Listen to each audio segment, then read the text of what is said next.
Hi, je suis Julia, a teacher chez Peasy Anglais. Aujourd'hui, on va parler d'un mot français qui bloque beaucoup de francophones en anglais. Déjà. Parce qu'en français, on utilise le mot déjà dans plein de situations. Mais en anglais, il ne se traduit pas toujours de la même façon. Selon le sens de la phrase, tu peux utiliser already, yet ou ever. Je vais t'expliquer tout ça simplement avec des exemples concrets. Et à la fin, on fera un petit pratique ensemble. Allez, let's go. On commence avec already. Tu utilises already quand quelque chose est déjà fait ou est déjà arrivé. Par exemple, I already ate. She already knows. We already booked the hotel. Attention, dans une phrase affirmative, on utilise généralement already, pas yet. L'idée est simple, c'est déjà fait. Répète avec moi. I already ate. She already knows. We already booked the hotel. Maintenant, yet. On utilise généralement yet dans les questions et des phrases négatives. Par exemple, have you eaten yet? Has she arrived yet? I haven't finished yet.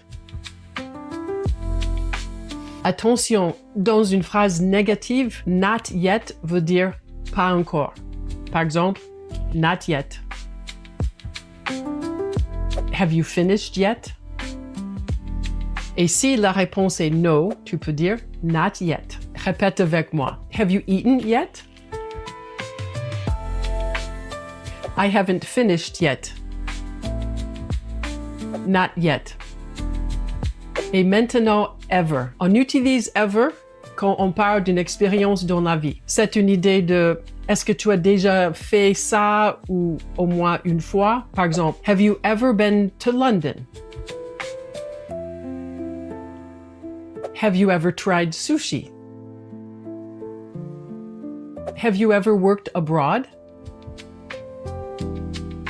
Ici, on ne demande pas si c'est déjà fait aujourd'hui. On demande si cette expérience t'est déjà arrivée dans ta vie. Répète avec moi. Have you ever been to London?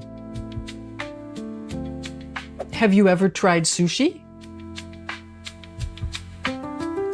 Have you ever worked abroad? Donc, petit résumé. Already, quelque chose est déjà fait. I already ate. Yet, souvent dans une question ou une phrase négative. Have you eaten yet? I haven't eaten yet. Ever, une expérience dans la vie. Have you ever been to London? Donc, ne traduis pas automatiquement déjà par le même mot. Regarde d'abord le sens de la phrase. Maintenant, c'est à ton tour. Je vais te donner une phrase en français et toi, choisis entre already, yet ou ever. J'ai déjà mangé.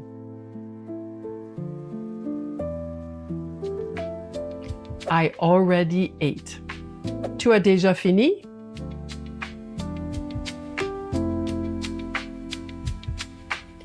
Have you finished yet? Je n'ai pas encore fini.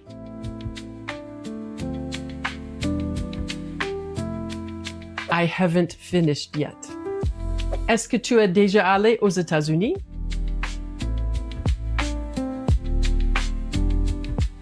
Have you ever been to the US? Elle sait déjà.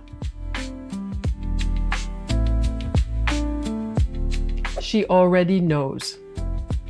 Bravo. Great job. Maintenant, tu sais que déjà ne traduit pas toujours de la même façon en anglais. Dis-moi en commentaire lequel te pose le plus de difficultés. Already, yet ou ever. Avant de se quitter, une petite annonce. Vous allez aussi commencer à me voir sur le réseau de Peasy Formation. C'est là la branche de Peasy dédiée à l'anglais professionnel et au business English. Si tu veux progresser en anglais pour le travail, les réunions, les emails, les présentations ou les conversations professionnelles, rejoins-nous aussi là-bas. Tu trouveras les liens vers l'Instagram et LinkedIn de Peasy Formation dans la description. On sera ravis d'y retrouver. Et si cette vidéo t'a aidé, pensez à t'abonner pour continuer à progresser avec nous. See you soon.